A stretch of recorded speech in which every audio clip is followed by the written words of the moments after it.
Moving loans is one of those opportunities for mistakes to happen. So the types of mistakes that are typically seen when loans get moved are they put you in a different repayment plan, and that can be quite a shock because we know a lot of veterinarians are using income-driven repayment plans, and if they put you in a different one, that could raise your payment suddenly. That is Dr. Tony Bartels, and this is the VIN Foundation's Veterinary Pulse podcast. I'm Jordan Benshea, Executive Director of the VIN Foundation. Join me and our co-host and VIN Foundation board member, Dr. Matt Holland, as we talk with veterinary colleagues about critical topics and share stories. Stories that connect us as humans, as animals, as a veterinary community. This podcast is made possible by individuals like you who donate to the VIN Foundation. Thank you. Please check the episode notes for bios, links, and information mentioned.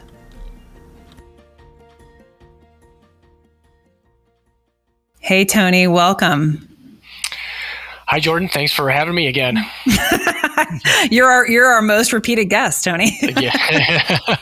Well, I think if they would just, if we could get some consistency in the student loan stuff, I wouldn't have to be. But right.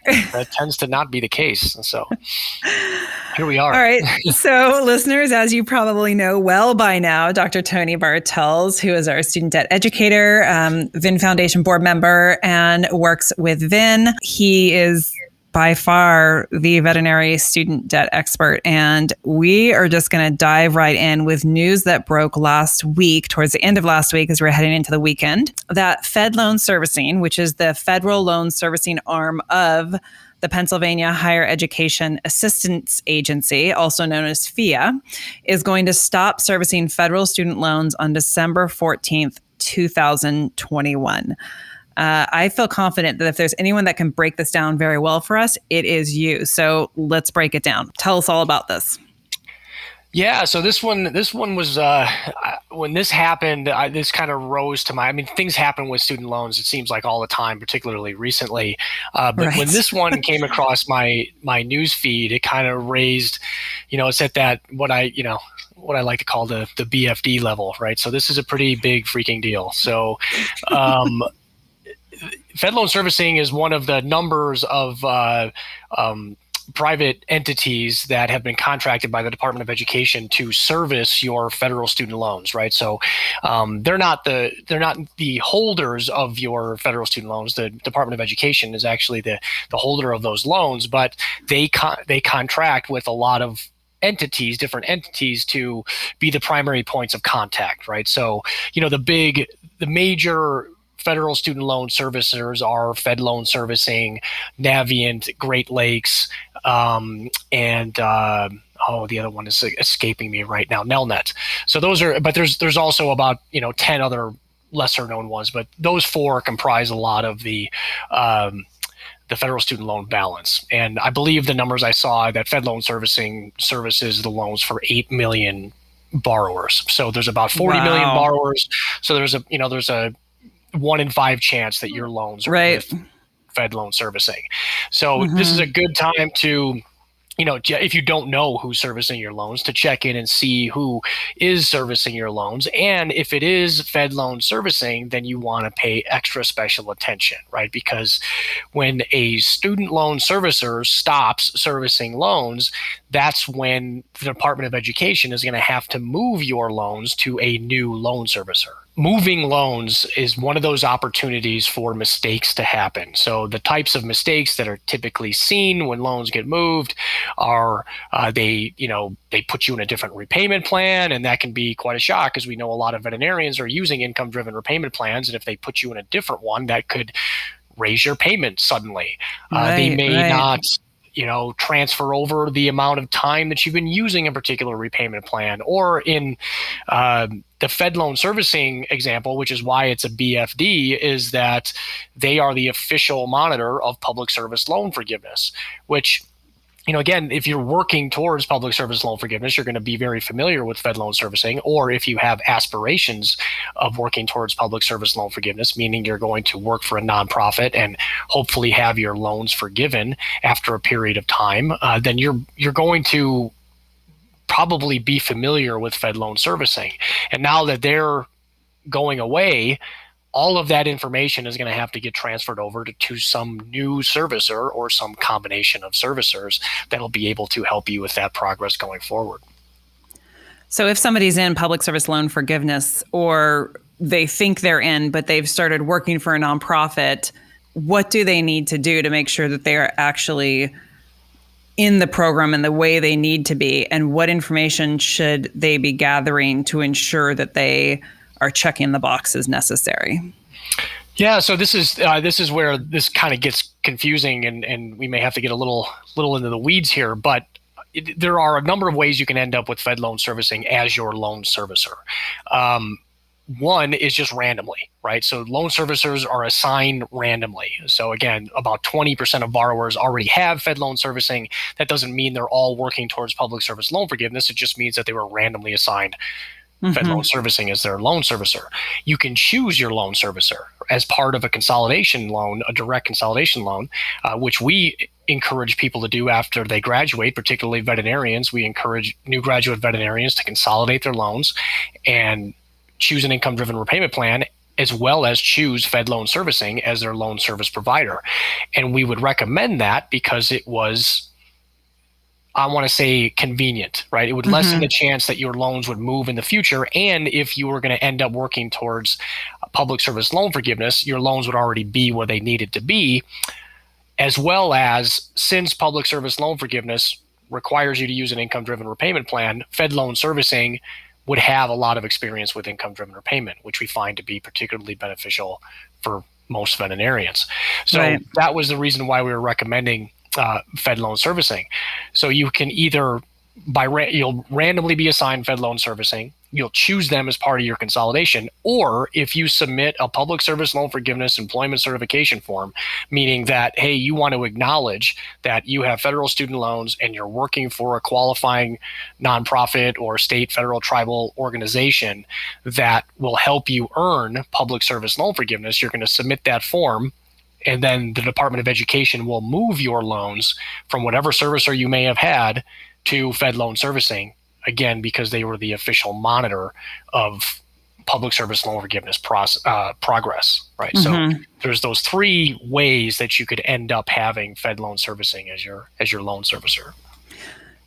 So in our student debt webinars, one of the questions that we get regularly is, what if there are changes to PSLF, the Public Service Loan Forgiveness Plan? And people feel a lot of uncertainty about it. There's been a lot in the news that some people that have filed haven't gotten it. We're just, I think, correct me if I'm wrong, just now seeing some people who have followed through in it that are seeing the results positively from it. But this could stoke a lot of concerns that are already in the air about the program in general. And if I'm somebody that's in PSLF and I find out that the loan servicer who's monitoring that program is going to no longer be monitoring as of December 14th of 2021, that might increase my concern a little bit.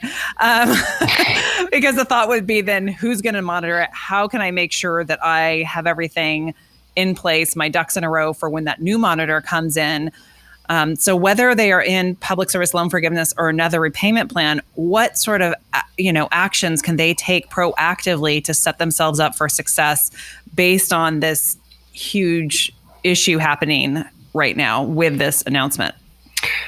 Yeah, so a lot there to go through. So I think that the first thing I would say is yes. I mean, I think that those are definitely valid concerns, but I do think that it's important to stress that none of this is changing how public service loan forgiveness works, right? So public service loan forgiveness is still a very beneficial program and is still very much in reach for anybody that has federal student loans that is working for a qualifying nonprofit, state, federal, tribal organization, right? So none of that is changing.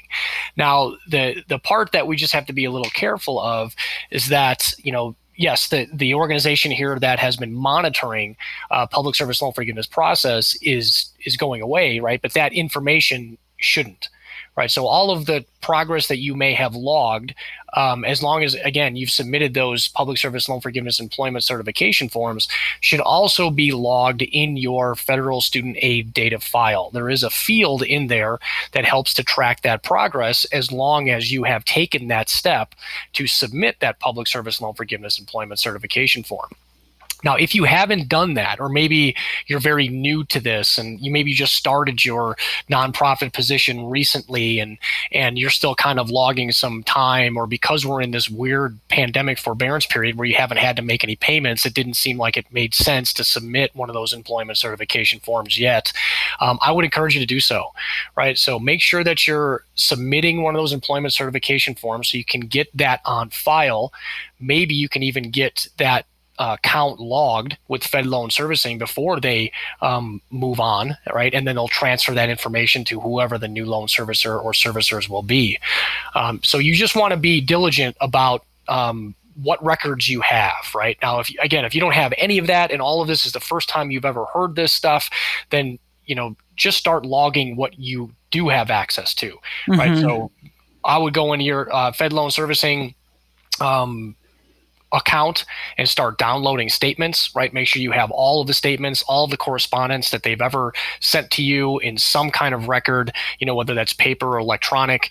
If they have sent you some employment certification numbers in terms of logging your progress towards public service loan forgiveness, make sure you keep those and have those on file, because you may need that, right? Hopefully you won't, right? But chances are, just based on when we've seen loan servicers move loans from one servicer to another in the past, we have seen mistakes made, right? And you have to be in a position to know whether or not there was a mistake made on your loans. And the only way you're going to know that is if you have that documentation of your progress with that particular loan servicer. And another thing that's probably really important is to make sure that your contact information is up to date. Yes, right? Absolutely. Yeah. Especially for new grads, because some new grads will come out and will have school emails and then not update those. And if those emails are going to different places, you want to make sure that all of that contact information is up to date. Absolutely. Great. And thanks for bringing that up, because that's one of those major steps that you can take right now is logging into FedLoan Servicing account and just making sure they've got the right phone number, the right address, the right email address, because there's going to be correspondence that's coming out here in the coming months, and you want to make sure that you're receiving it. So you can keep an eye on that and stay plugged into what's happening with your student loans. Yeah, if you're not receiving correspondence, that should be a red flag. Well, I don't know about that, because I'm not all that great about that either. So, but you want to at least have the opportunity to make sure that that stuff ends up in the right place. So this is all coming at an unusual time for student loan borrowers in general, right? I mean, we have been in the midst of an unprecedented time due to the CARES Act and COVID, where all interest has been frozen through September 30th, 2021. And we're still waiting to hear about what that repayment restart looks like. Have you heard anything about that lately? Unfortunately not. No. I mean, we're kind of getting close enough now to the end of the pandemic forbearance period, or at least when it's scheduled to end at the end of this September, where we're now starting to see people talk about, well, what happens next? Are we going to re-enter repayments or something that looks like that on October 1st? Or is Congress or the president going to extend this even farther? And there's arguments being made on both sides. I'm still kind of in the camp where I think that this is probably going to be the end of this pandemic forbearance period, right? So I do anticipate that we're likely to re-enter repayment October 1st, and we'll see that interest start accruing again. But we'll see, right? We should get some more official notification here, I would imagine, at least in the next month or so, because it's getting pretty close to that time where if they do want to restart repayment, we're going to have to start being notified and telling us what that means. Right. So yeah, I mean, it's that's again why this is another one of those BFD moments for me. It's like there's so much going on. It's a huge curveball with all the other curveballs going on. We didn't really need this particular curveball with all of the other stuff that was going on with your student loans. So it is going to require just a deep breath, some patience. Maybe a little bit of time to make sure that you've got all the records you need, and then once all of these calendar events. If we do a re-enter repayment, we're going to have to all watch closely to make sure there's no mistakes made there.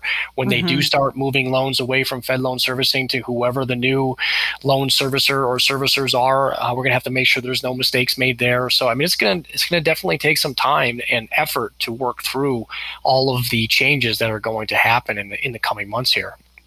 Yeah, it almost seems as though loan borrowers almost hit the lottery with this like time off of payments, and now they're getting slammed with all this like work on the back end, right? Like, and just kidding, now you've got to double check, triple check everything and be totally on it.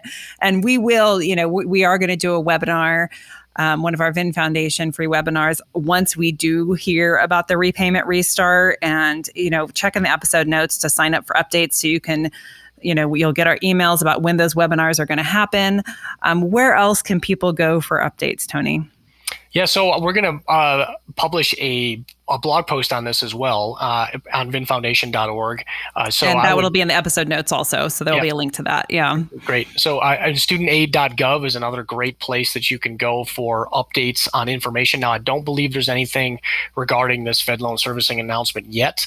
I did see that the Department of Education did acknowledge that FedLoan Servicing was no longer going to be servicing loans after December 14th via tweet, I believe, but I haven't seen any kind of official press release or anything on that yet. So they are still working through the details. I do imagine that the Department of Education will also provide some or should provide some kind of guidance on what's going to happen around just logistically for those borrowers who have FedLoan Servicing and what to expect with their loans. But again, we've kind of gone through this in the past. There was a previous loan servicer called AES. I forget what they stood for particularly, but they kind of discontinued servicing loans several years ago, and they did a lot of moving of loans around that time. And I know my loans were part of that process, and there were mistakes made, right? So I was in income-driven repayment, and all of a sudden I wasn't, because when my loans got moved, they failed to move that particular piece of information over with it. So you just have to be, really careful and, monitor what's happening there and all of the correspondence around it, just to make sure that everything that's supposed to happen and that you expect to happen is actually happening correctly. Right. Okay. Is there, we like to keep these short and sweet so that we don't lose any audience members with this. And we like sort of these news updates because they just sort of dive right in and get the information for our listeners. Is there anything else you think our listeners need to know about this news?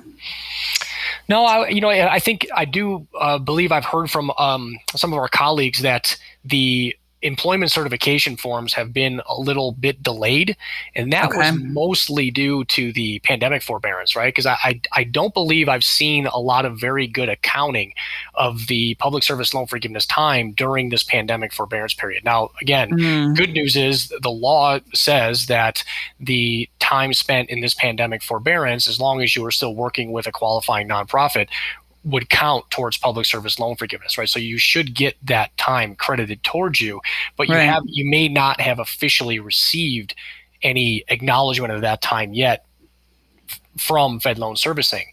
Now, again, because of all the things we've been talking about, the pandemic forbearance kind of ending, a couple of months now before FedLoan Servicing is kind of exiting the scene, right? You're going to want to pay extra special attention to that pandemic forbearance qualifying time when it comes to public service loan forgiveness if you've been working with a qualifying organization during that entire time frame. So this is not the time to rest on your laurels. This is not at all. That was the past year plus. Yeah. This is the time. Right, exactly. This is the time to be as proactive as possible and to get in there, make sure your contact information is correct, download everything that you can. If you don't have access to everything, contact them so you can get the rest of those statements and information. And check the episode notes. We'll put a link to the blog post in there, and we will have also a link to stay up to date with updates so you can get the info for our webinar as soon as we find out about the repayment restart. And we're here to answer any questions. You can always email studentdebt@vinfoundation.org. That email will also be in the episode notes. Thanks so much, Tony. Really appreciate your time. Yeah, thanks again for having me, and we'll do our best to keep everybody informed and look forward to hearing your questions that anything that comes up, we're happy to help. Absolutely. We're here to help. Take care. Hey, all. We want to make sure you know if you have veterinary student debt questions, the VIN Foundation is here to help. We have 2 options for you. First, for VIN members, including veterinary students, you already have access to the student debt message boards on VIN. Second, if you're not a VIN member, you can get access to the student debt message board area through the VIN Foundation. This special VIN Foundation access lets veterinarians and pre-veterinary students seek out help with their student loan and veterinary school questions from colleagues on VIN without a VIN membership. This is an isolated area on VIN without access to VIN tools, content, or community. Together, we can help our colleagues work through these stressful and complex student loan topics. Check the episode notes for links. Thank you for joining us for this episode of the Veterinary Pulse. Please check the episode notes for additional information referenced in the podcast. If you enjoyed this podcast, please follow, subscribe, and share review. We welcome feedback and hope you will tune in again. You can find out more about the VIN Foundation through our website, vinfoundation.org, and our social media channels. Thank you for being here. Be well.